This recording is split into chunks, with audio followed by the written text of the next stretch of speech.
Yuasa аккумуляторын түүх 1895 он. Японд анхны хар тугалган хүчлийн аккумулятор үйлдвэрлэгдснээр Yuasaгийн түүх эхэлсэн. 1918 онд Shichiza Emon Yuasa Storage Battery компанийг байгуулж Японы аккумуляторын салбар шинэ шатанд гарав. Тун удалгүй 1919 оноос хар тугалган хүчлийн автомашины аккумулятор үйлдвэрлэж эхэлснээр Yuasa нь Японы автомашинжилтийн хөгжилд чухал үр гүйцэтгэж эхэлсэн.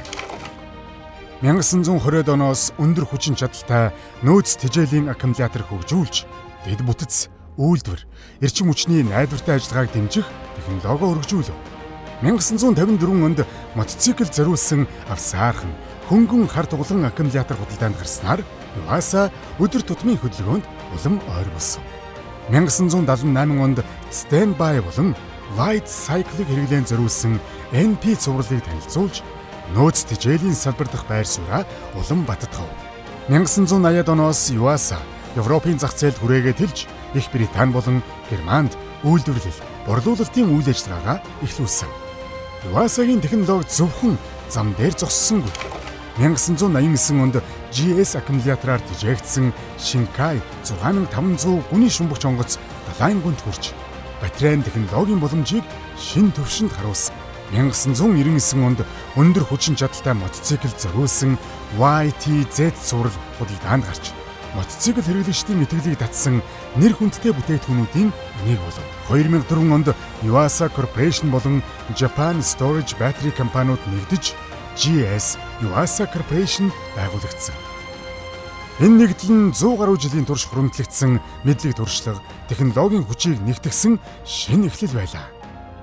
2009 онд GS Yuasaгийн литий-ион аккумуляторууд Mitsubishi i-MiEV цахилгаан автомашинд ашиглагдаж, дэлхийн анхны олноор үйлдвэрлэгдсэн цахилгаан автомашины хөгжлийг дэмжсэн.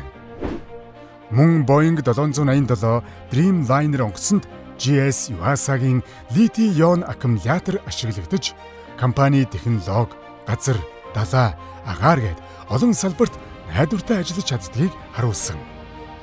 2016 онд GS Yuasa нь Panasonic Corporation-ы хар тугалган хүчлийн аккумуляторын бизнесийн хувьцааны 85.1%-ийг худалдан авч, Panasonic Storage Battery компанийг өөрийн охин компани болгосон. 2017 онд GS Yuasaгийн литий-ион аккумуляторууд Японы H2A пуужин болон хиймэл дагуулуудад суйрлагдаж, сансар болон сэргээгдэх эрчим хүчний салбарт технологийн чадвараа улам баттгав. Өнөөдөр GS Yuasa автомашин, мотоцикл, дэд бүтэц, нөөц тэжээл, сэргээгдэх эрчим хүч, цахилгаан тээвэр, нисэх болон сансрын салбарт хэрэглэгддэг эрчим хүч хадгалах шийдлүүдийг хөгжүүлсээр байна. 100 гаруй жилийн турш Yuasa нэг л зорилгын төлөө хөдөлж ирсэн. Илүү найдвартай, илүү аюулгүй, илүү тогтвортой ирээдүйг эрчим хүчээр дэмжих. Yuasa 100 гаруй жилийн турш дэлхийг хөдлөсөн дуусашгүй эрчим хүч.